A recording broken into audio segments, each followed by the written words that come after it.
Hey guys, Level Cap here, and welcome to This Week in Gaming, your weekly news recap of everything going on in the world of video games. This week, STALKER 2 got its biggest update yet. The Finals is cooking along with great seasonal content, Overwatch 2 is bringing back loot boxes, and much more.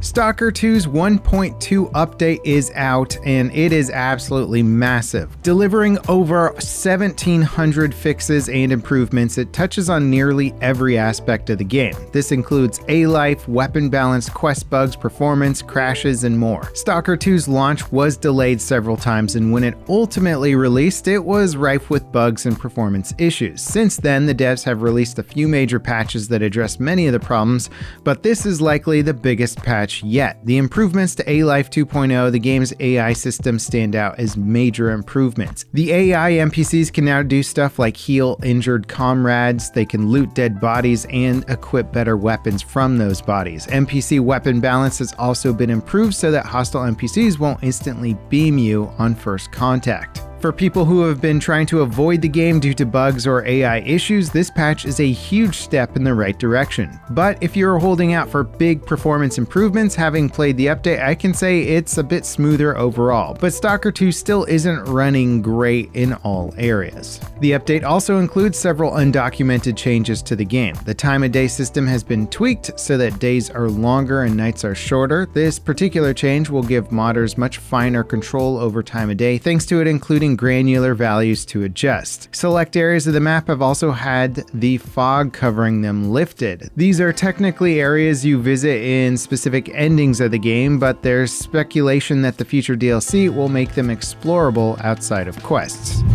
Competitive destruction FPS The Finals got a classic team deathmatch mode in its latest update. It's a 5v5 mode that lets you brawl against enemy teams across the game's various maps with full destruction abilities and more. The Finals has traditionally focused on its objective modes like cash out or tournaments that pit 3 teams of 3 players against each other to fight over vaults and other objectives. However, they've been releasing a new mode with each season that offers a more casual or traditional experience, such as a payload mode. Hopefully, TDM will remain a permanent fixture for the Finals.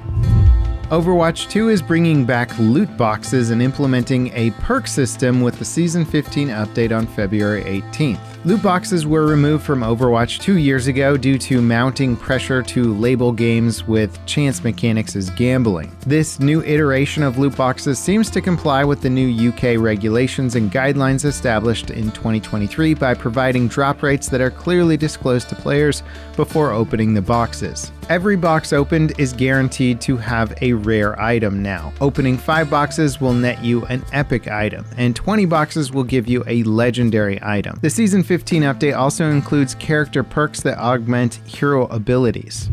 2 major game companies are cutting more jobs this year. Unity announced another round of layoffs, its 6th since 2022. The new CEO, Matthew Bromberg, citing exhaustion associated with prior changes and a need to streamline operations. The company is refocusing on fidelity for ubiquity by cutting entire teams and focusing on improving revenue in key areas like mobile games and advertising tools. Former CEO John Riccitiello's decision to implement a runtime fee in late 2023 drew intense backlash across the industry and gaming communities. As originally announced, it would essentially charge developers every time a game using Unity was installed by a player. The company eventually backed down from this fee and outright canceled it last year, but the damage to Unity's reputation was pretty severe. Several indie developers with prominent titles that relied on Unity announced a switch to competing game engine software. Meanwhile, Crytek is now laying off 60 employees, representing roughly 15% of their workforce. They also officially put Crysis 4 on hold to focus exclusively on supporting their live service extraction shooter Hunt Showdown. Crytek have been struggling since 2014, with reports of unpaid wages and withheld bonuses fueling a restructuring of the company. Since then, they've closed several internal studios and switched CEOs.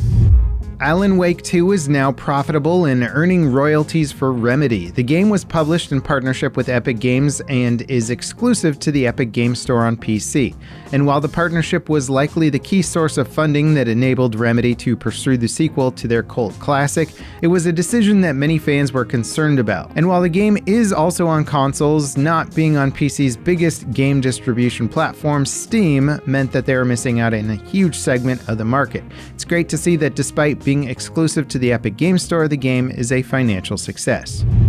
Warhorse Studios has confirmed that Kingdom Come Deliverance 2 will get official mod support via Steam Workshop soon. And while the game already has tons of mods available for on the usual modding sites like Nexus, the future update will let players easily access and share mods directly on Steam via the Steam Workshop. No specific release date has been given yet. The studio's 2025 roadmap also includes 3 DLC expansions, so players have plenty to look forward to. The game is currently doing incredibly well in terms of sales, with 2 million units sold since launch last week. Exoborne, an upcoming multiplayer tactical extraction shooter from Shark Mob, has launched a new large-scale playtest available via its Steam page. The playtest runs from February 12th to February 17th. Exoborne has a pretty unique emphasis on tactical movement gameplay and dynamic weather. Lightning storms, fire tornadoes, fog, and other extreme climate changes dynamically affect your abilities and introduce their own mechanics. I've covered the game a couple of times so far, and the progress they've been making since their early playtest is quite impressive. Exoborne doesn't have a firm release date yet, but it's expected sometime this year or early 2026. Diablo 4's next expansion isn't launching until 2026. Blizzard originally said the game would get an annual expansion about a month after the game's original launch, but its first expansion, Vessel of Hatred, took 18 months. The game's general manager, Rod Ferguson, announced during a DICE summit in Las Vegas this week to not expect another major expansion until 2026. An updated roadmap is expected before Season 8 this year that will reveal details about the game's next expansion. Until then, the developers will be focusing on smaller updates and seasonal content. Sony had a great holiday season, selling 9.5 million PlayStation 5s. That's their best season yet for the console. The record sales was likely fueled by the release of the PlayStation 5 Pro, a spec-boosted upgrade of the base model that cost a staggering $700 compared to the current cheapest PlayStation 5 model with a $500 price tag.